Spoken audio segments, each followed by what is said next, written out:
I'd always been looking for a way to get into agriculture because my mom married a guy from the city, so we weren't ranchers, but we just, went out and did those cattle drives and brandings with cousins when it was time. But I always wanted that lifestyle, so I pursued a lot of different areas to try to get into ag.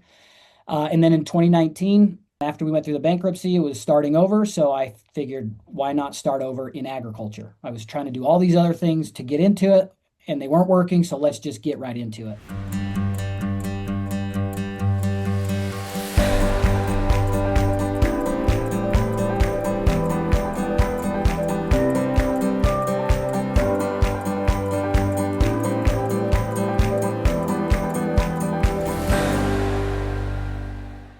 A.J. Richards is a foodie.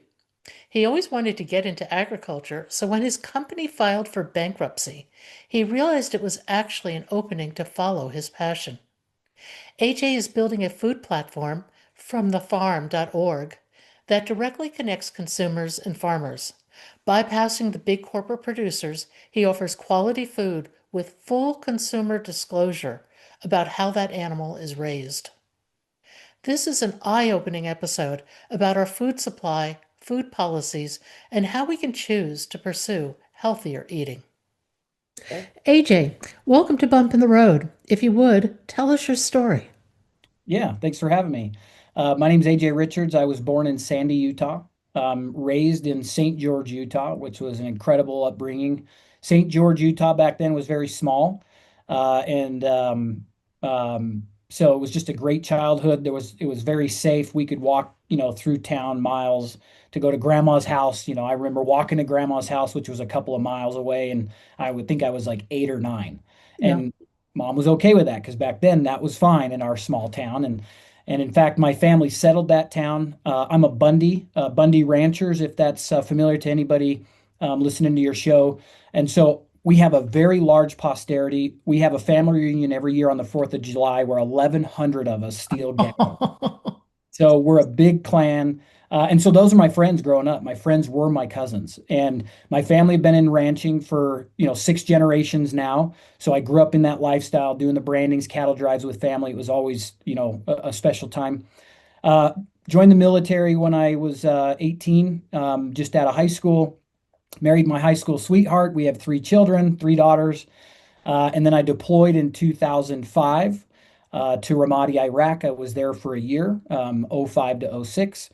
Came home, ended up in Phoenix, Arizona. I opened the first CrossFit gym in Phoenix. I built a sports entertainment company. We had 250,000 people broadcasting and watching us live. There was lots of bumps in that road that ended up in bankruptcy and learning. But really, if you understand that failure should be maybe redescribed as learning or Yeah, how to do that, absolutely. And so anyway, come back home to Southern Utah. I'd always been looking for a way to get into agriculture because my mom married a guy from the city, so we weren't ranchers, but we just, went out and did those cattle drives and brandings with cousins when it was time. But I always wanted that lifestyle, so I pursued a lot of different areas to try to get into ag. And then in 2019, after we went through the bankruptcy, it was starting over. So I figured, why not start over in agriculture? I was trying to do all these other things to get into it, and they weren't working. So let's just get right into it. Um, so I started selling beef for my family's ranch in 2019, and then COVID hit. There were all kinds of significant supply chain issues that reared their ugly head, and Mhm. that kind of put me on the journey that I'm doing now with From the Farm. Talk a little bit about From the Farm. Yeah, so From the Farm is our attempt to decentralize the food supply chain and put the power back in the hands of the farmers and ranchers and the consumers.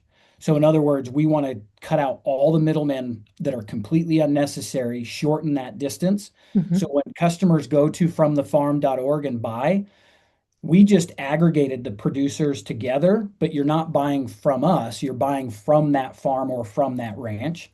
And the goal there is to just make that part of the process easier for the ranchers, right? The job of farming and ranching is so time consuming and difficult as it is that for them to take on direct marketing and sales and logistics and all of the different things necessary, it really becomes quite a large lift that many don't have the capacity to do all the way, right? They'll dabble in it, they'll do some social media posts here and there, sell a little bit, But really, to make it a viable business, they need to have consistent help to bring customers to them so they can be competitive and stay viable, stay alive.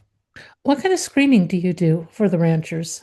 We do a basic screening. So every single applicant that comes in, we research who they are to make sure they are a family owned operation. We're not a place for corporations to slide in and create a fake label that pretends to be something. So we do quite a bit of due diligence to make sure that they are who they say they are. And then we have a pro level plan for our producers that we get to know even further to just confirm that what they're advertising and what they're selling is actually what they're selling. And so that way we can just signal to the consumers like, buy from any of them. They're all great for, by and large, these are going to be great family farms. But the ones that have become a pro seller, we have had the ability to get to know them more. So we can put our name behind that and Mhm. say, yes, if you buy from this farm, it is source verified. They are the ones raising the meat. Or, for example, some of our beef producers are starting to sell chicken on their website with their beef. Mhm. They may not be the producer. They might buy that chicken from a chicken farmer, but the consumer needs to know what farm that came from. So if I'm reselling chicken as a beef rancher, I need to tell the customer it's not my chicken, but I sourced it from, one farm who is the farm I'm buying from, and they do all of this. That way, customers know the exact source of where that food came from, no matter who they're buying from. And so we have varying levels of verification that we're bringing to the table so consumers can trust what they're buying. That actually becomes really important. I know I've been on a quest for chicken. It is very hard to find well-raised chicken, and it's very expensive. Yeah. Yeah. And the cost side is something that Americans just need to understand that, first of all, we've been manipulated to believe that the true cost of food is much cheaper than it really is, right? So big corporations vertically integrate, they do certain things that allow them to shove prices down. A lot of that's importing, right? They're going to import a Yeah. lower quality from another country, but they can pay cheaper because those countries, wages are much lower. And so they bring that in and then they sell it to us, the consumer. And we all think that ground beef should be $3 a pound, when in reality, it takes the rancher at least $6. It varies from producer to producer, but it might take $6 just to break even. And Mhm. so then consumers think the rancher's just out there making millions of dollars, but they don't understand, well, all of their input costs also went up. And so this is the true cost of food. So that's one of the challenges. And then you add on top of that the loss of our supply. Like we Yeah. have less cattle now than we did in 1948 with 2025 population. So supply and demand will also dictate that it's going to be more expensive because we're losing that supply. It sounds like family farms are just kind of going away. Are they, and why? They are. We have 1.8 million farms left in America. That's less than 2% of the population growing for the rest of us. And over the last 5 years, we lost 20,000 ranchers every year. They went out of business. And the reason why is just policy, right? Antitrust laws were not followed that have, in the beef space specifically, they have allowed four companies to control 85% of the meat we consume in America, just four of them. And so we're losing them because those companies are the buyers. They have so much power that they're manipulating prices at the market. And so ranchers, you'll see this in the ranching space specifically, you typically will see an 8 to 10 year swing where prices will start getting better for ranchers at the auction and they'll finally be able to make some money. And then the big packers will manipulate things within the marketplace and drop the bottom out of it. And when the bottom drops out, we lose another big swath of ranchers and farmers when the bottom dropped out, and then we lose another big chunk, and then we're left with what's left for the next 8 to 10 year cycle. And we've seen that over and over again to the point where we're down to where we're at. How And that many? No, go ahead. I was going to say, and that's why the solution that needs to be created isn't a solution to just stop the loss, because then we're sustaining a broken system. Solutions that are created have to have a pathway to bringing more farms back into our farm country, because the only way we're going to fix prices, make Americans healthier again, is by increasing the number of small family farms we have to buy from throughout the country. So that's our mission at From the Farm overall. I once visited a mussel farm. This ties into what you're saying. And you think, oh, no, oyster. It was an oyster farm, forgive me, one of the big oyster producers up in the Pacific Northwest. And I was stunned to find out that it takes 4 years to raise an oyster Wow. before it can go to market. It was 3 or 4 years. I'm pretty sure it's four. And all of a sudden, paying $4 for an oyster didn't seem so outrageous when Yeah. you consider the time it takes to raise the animal. How long does it take to raise a cow, say for beef? Yeah, that I'm glad you brought that up because that there's some nuances there that people should know, right? If you're buying a grass-fed and finished animal, it's going to take that producer 24 months ish or more to grow an animal that's only grass-fed and finished. So it takes longer because if they can sell it at a year and take it to a feedlot and just fill it through full of corn and grain to fatten it quickly. Now Hmm. they're selling that animal in around 18 months. So less time, less inputs, so they can sell it for less. So when customers are learning that nutrient dense meat comes from grass fed and finished. Now Hmm. you can finish cows on a couple of months or a few weeks of grain and still maintain the nutritional value. But if you're buying grass fed and finished, you are going to have to pay a premium because it took that cow longer to grow. It took another 6 months or more before that rancher could see the return on that. So people have to manage their expectations versus on what it is they're looking for, what they think they're looking for. When you say and finish, for people who may not know, what does that mean? Yeah, great question. So if you buy a package of meat that says grass fed, all it was required for that package to be labeled grass fed was that the animal was on grass. I think it's 50% of its life. It might even just be a portion of its life. And the reality is that's every cow. Every cow is born on grass and has grass for some portion of its life. So big companies have put pressure on label laws to benefit them, and so they were able to manipulate those label laws to say grass fed. Huh. Now, if you think you're buying a grass finished animal, it has to say grass finished or grass fed and finished. Now, in order for that label to be labeled that way, they have to fill out an affidavit and submit it to the USDA. And the affidavit is them just claiming and determining their practices. So if I'm going to call it grass fed and finished, I'm going to write up a one page on our operation and how we finish the animal, how we raise it, submit it to the USDA. They then approve whether or not I can put grass fed and finished on that label according to my affidavit. And so that's how that works. And finished refers specifically The to. last couple of months of that animal before it's slaughtered. So you can have it on grass all the way up till 1 month out and put it on grain for the last month. And Mhm. if I do that, I can no longer call it grass fed and finished because I gave it grain. If I finish it on grass at the end of its life, then it's grass fed and finished. So finishing just refers to the last few weeks or couple of months of how that animal is finished in its final stage before processing. A lot of ranchers will put it on grain for a few weeks because the grain is what adds that intermuscular fat, that marbling that people like.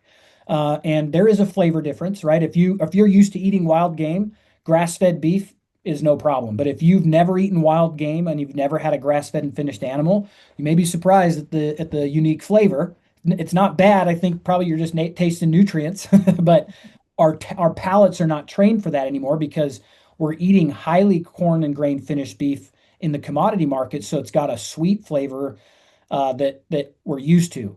Now, if they overfeed them on corn and grain, that's when it starts flushing out all of the omegas, all of the essential and non-essential amino acids and phytonutrients. It's no different than a human who becomes obese eating nothing but carbs, right? Now you're gaining all that fat, and that's because of the heavy carb diet. It's essentially the same for livestock, in a simple way to understand that. So, yeah. What about slaughtering and the manner in which the animal is killed? Are there differences and does it matter? Good question. Yeah, you have great questions. You're ready for this one. Well, no, no, you know what it is. I went on a really deep dive on nutrition about 15 years ago, Okay. and it totally changed the way I approach food Yeah. and what I eat and what I choose. Yeah, absolutely. Yeah, and so your question is great because it does make a difference. So slaughtering, there's many ways to do slaughtering. You can go to a facility, you can go to a large packing facility where most things are automated, or you can go to a small mom and pop where it's all manual, right? The cuts are all done by a highly trained butcher who knows how to take a whole animal and break it into pieces. In the big packing plants, they have so many employees that the way they train them is my job on that line is to do a single cut. So here comes the carcass. I'm going to do one cut and it's going to go to the next person. They're going to do one cut. By the time it's done, it's processed, right? And so they have tons of employees and they're just there for one purpose. And that's how they can move so efficient. I've also been part of field harvesting. Field harvesting is when a butcher will go out in the field, they'll dispatch or kill the animal on the field, bleed it out, bring it up onto a crane on the back, a hoist on the back of the truck, skin it out right there, gut it out right on the property, and then they put it into a freezer or a reefer, a cooler on the truck, and then they take it back to their facility for further processing to put it in, let it age and then put it into packages. As far as the quality is concerned, the lower the stress on the animal, the better. When an animal releases hormones from all the stress, it can taint the meat. It can make Mhm. it not uh, palatable.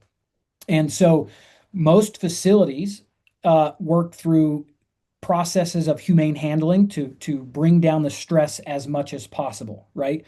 There's a woman named Temple Grandin. Temple Grandin is this incredible woman. She's autistic, but she feels what animals feel. She can see what they see. And so she's been consulting for slaughterhouses around the country on how to build their alleyways and their pens so Hmm.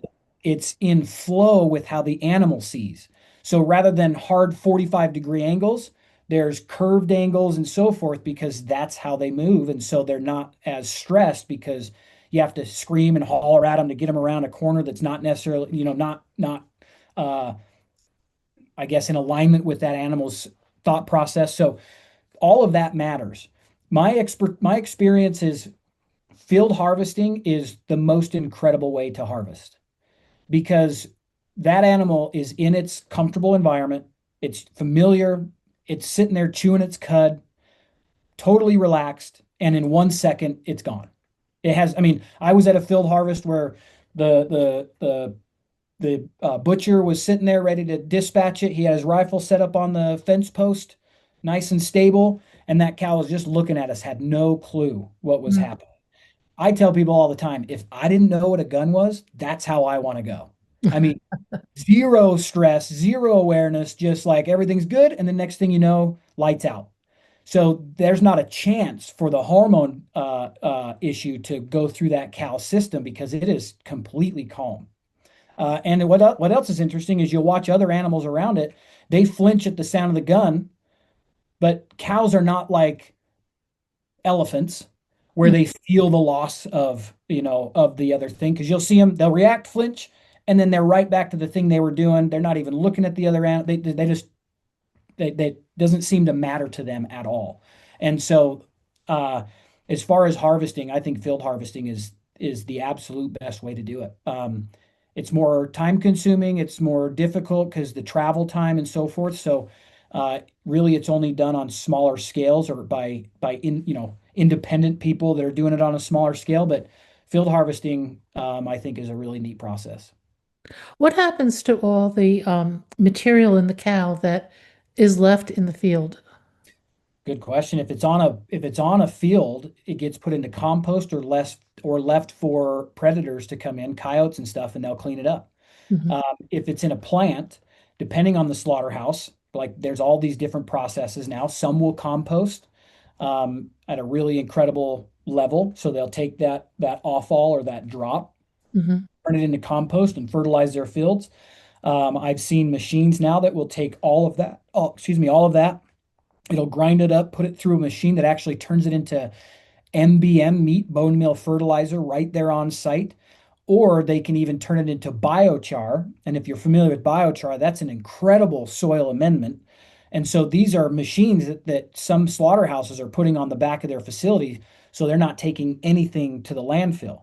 Now, other facilities that don't have all of these processes, they take it to the landfill and they just dump it there. and that contributes to methane and so forth. So, in this whole discussion about cows being the problem, it's not the cows. Cows are a modern keystone species. I had this argument with AI.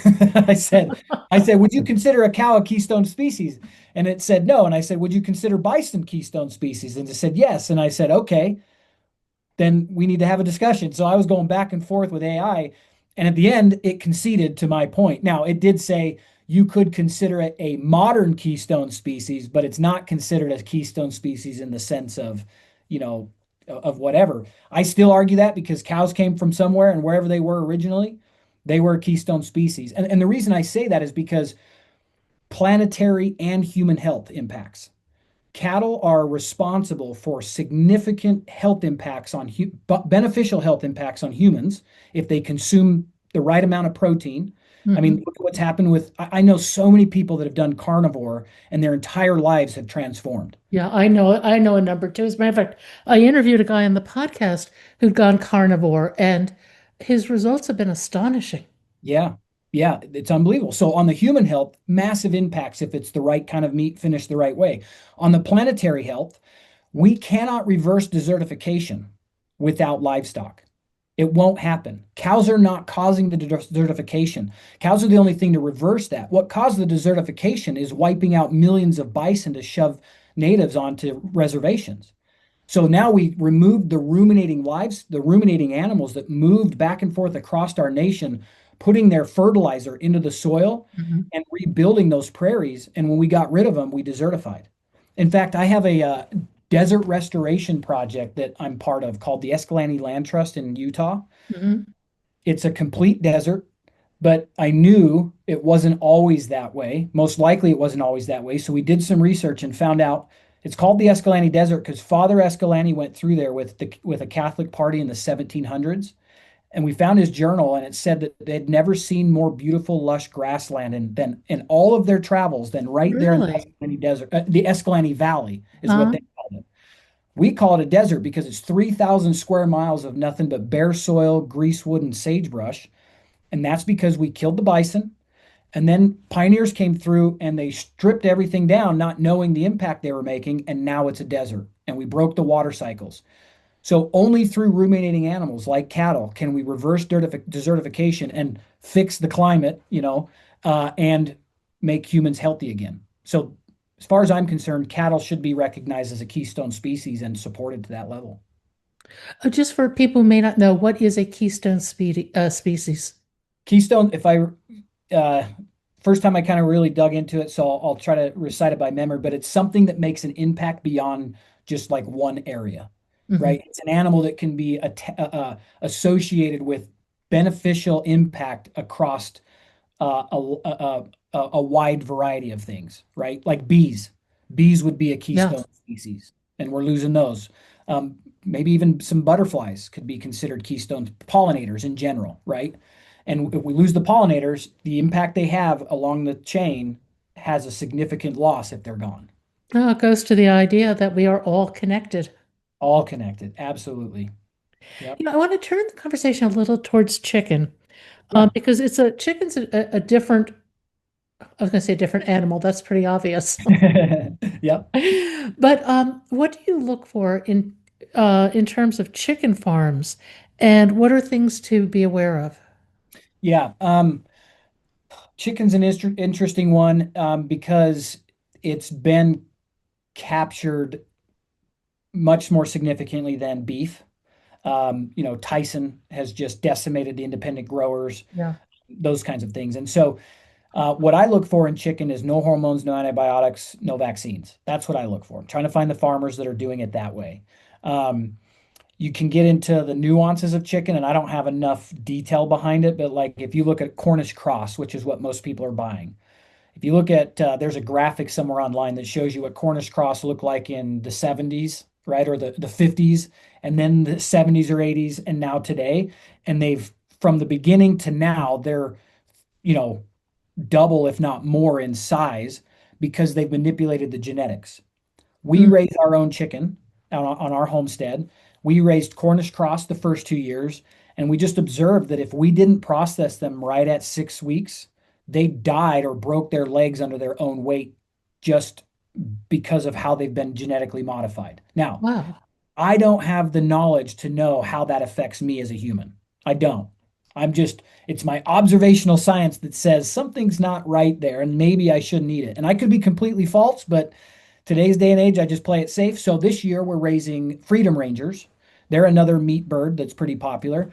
They have, a pound or less of meat on them, but I can process them as I get to them because they're not going to kill themselves under their own genetic manipulation. Well, So, that's really interesting. yeah, I was, another topic too yeah. that 'cause I just had this conversation a week or two ago with a new chicken producer. They're joining our platform. They were Tyson growers and they hated every second of it because the way that they forced them to grow for their contract. She said, in our barns, when we were doing it on our own, we only put 4,000 birds. They're big barns. We only put 4,000 birds in a barn. Tyson made us grow 6,000. So they were so cramped, we couldn't even pick up our feet when we went in there because we would step on them.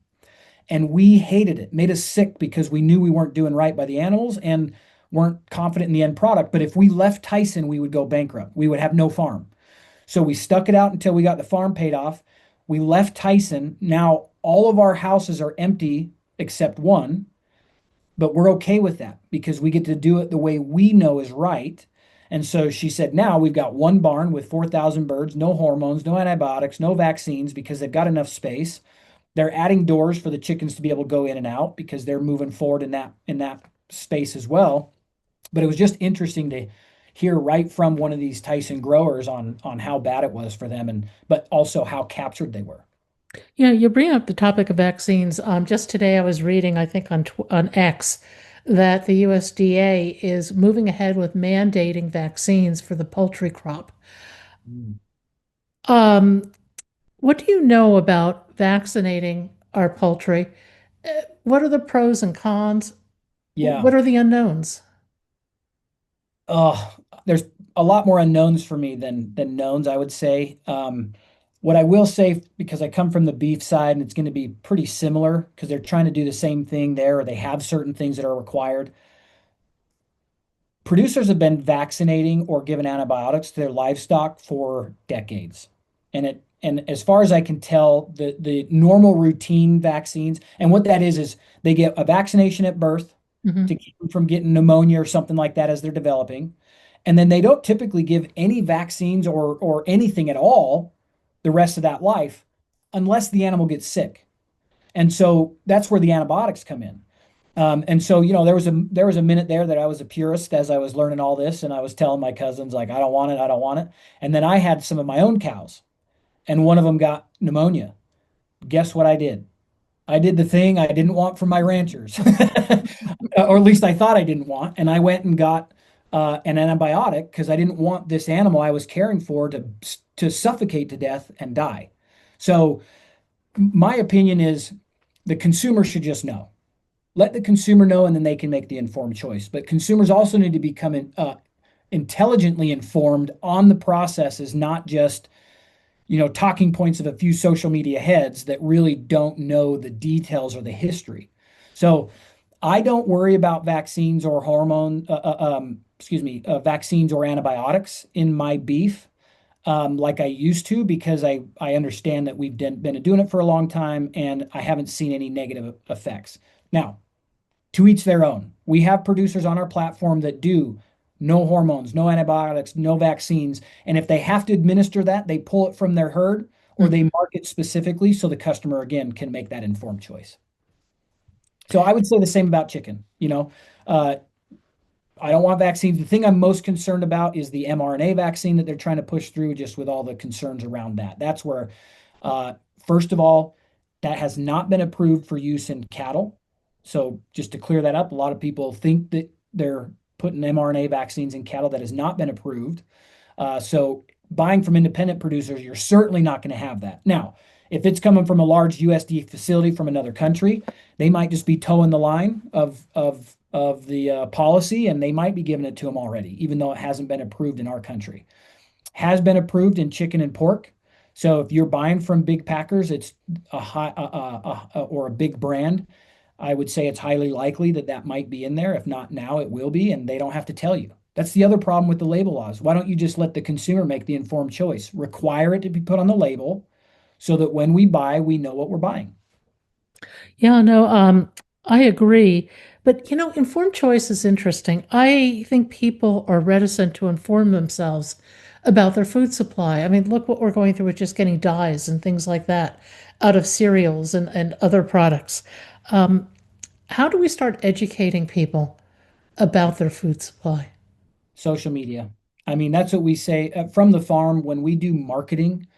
I'm not marketing one widget better than a competitive widget. That's not what we're in. What we recognize is marketing for us is simply re-educating the consumer on their food supply. It's I was this person. I wasn't that aware of it. I had family that raised beef, so great. I'm always good, but I didn't know the issues as a whole across the nation until COVID, like many. And so I didn't know a lot of things about our food supply that I'm now trying to teach people. And so it's interesting to think about the most important thing we need as a living organism is sustenance, right? It's food, shelter, food and Right. water, shelter, and safety.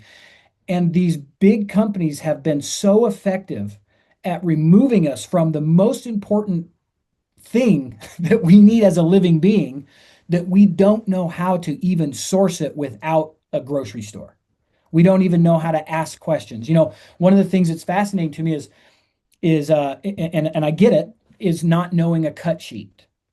A cut sheet is basically an order form if you buy a whole beef. Hmm. It was only 2 generations ago where every human being knew what was on a cut sheet, right? Or what you got from that animal. 2 generations. And now people don't have a clue what that term even means. So educating consumers on what it is, how to buy right from the producer is the education that's necessary. When people ask, it's so expensive, how do you buy direct? Well, actually, you could save thousands of dollars if you bought a whole animal. Yeah. But people don't know that's an option. They don't know how to approach that conversation. They don't know how to ask for what they want to ask for. And so a lot of times I think they don't bother looking for a rancher because even if they're thinking about it, they might feel silly, they might feel foolish, they don't want to look dumb or whatever. And so re-educating people on the just what's natural is what marketing is now. It's just education. So social media is the best way to do that. I mean, we've seen, I think for all the negative that social media brings, it brings a lot of positives, and it's up to us to use it for good or bad. Social media is the single most powerful tool that we've had to push back against our food being completely taken over by corporations. I'm confident if we didn't have social media today, we would be 100% under big corporate food. Yeah, I think that the hard part is getting people to change their habits. And these habits are ingrained in them. I mean, I walk into a supermarket and first of all, I feel lost because I don't usually shop at a supermarket. Then I'm just overwhelmed by all the crap Yeah. in the middle. I can't believe people buy this stuff. It Yeah. just astonishes me. Doesn't anybody read a label? You know? Um, and how do you, first of all, people don't even cook anymore. Yep. So, how do you move them first back into cooking, then into intelligent purchasing habits, and beyond that, into healthy purchasing habits? I think that, I mean, for me, I've always been a food person. I love to eat, and I'm always curious. I'll try just about anything as long as it's not still moving. That's where I draw the line. But what got me really interested in my food supply was a cancer diagnosis, and I changed everything. And all of a sudden, I had to eat for nutrition, not just for pleasure or boredom or anything else. It's a totally different mindset. Yeah. And I don't want anybody else to have to go through that to come to a curiosity about their food supply. But I think it's something we really need to start teaching kids, perhaps when they're younger, because they may not get it from home. I get it. People are busy, they're working jobs, they need quick, they want delivery, but that may not be in our long-term interest. Yeah. Yeah. Yeah. The this whole just-in-time convenience culture Yeah. is really what's put us where we're at. And I think the way we start helping people find their way back to nutritious food is through behavior change science, which is incremental transformation, incremental growth. Mm. So, in my home now, we source 80 to 90% of the food we eat right from the source. But we didn't start that way. That's too much. It's like if you set all these New Year's resolutions, right? And people have this laundry list of all the things they want to change. When I lived in Phoenix, I was a self-development coach for people that had quite a bit of weight to lose. I worked for a TV show celebrity that had a weight loss show, and so people would come into our ecosystem because they wanted him to help them lose, 100 pounds plus. And so they brought me in as the guy to create and set up that program. Mhm. And what we focused on was not diet and exercise. What we focused on was behavioral change. And so what that might look like is I'd be on the phone talking to somebody that drank 10 cans of soda a day. And so my request to them was, can you go with nine? Let's just start there. Can you do 9 cans? That's it. I don't want you to do anything else. Just take out a can of soda.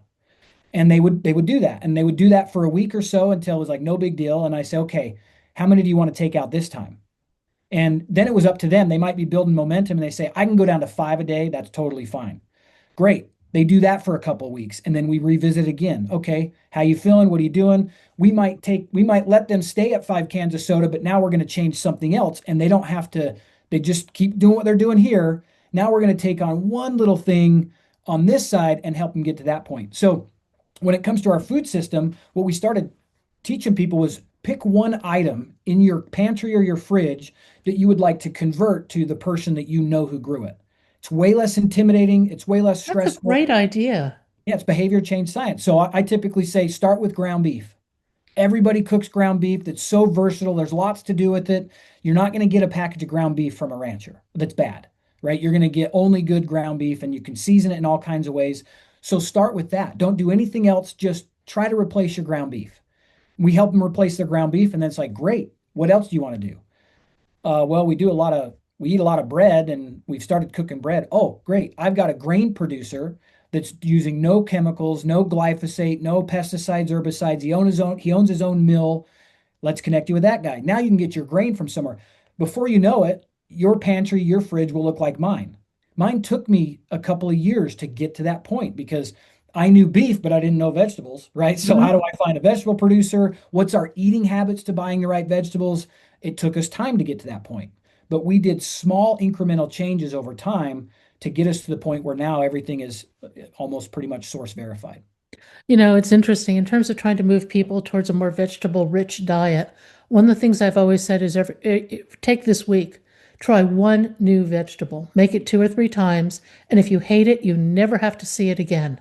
Yeah, But if you do that every week over, say, 26 weeks, and you only adapt 50% of the changes, that's still a huge change in your diet.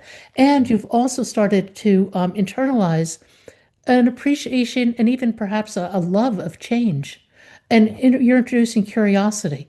And I think that's really important too. yeah, absolutely.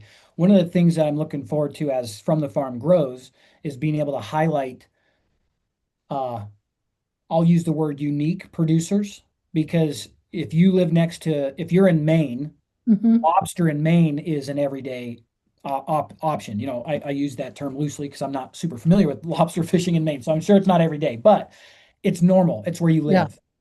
But if you're across the country and you don't live there, you may have never bought straight from a lobster fisherman in Maine. And so we want to create these opportunities for people to sample and experience food agriculture across the spectrum throughout America. And the reason we thought about that is because some of our agricultural fishermen, they were reaching out and saying our industry is being destroyed as well by the big guys.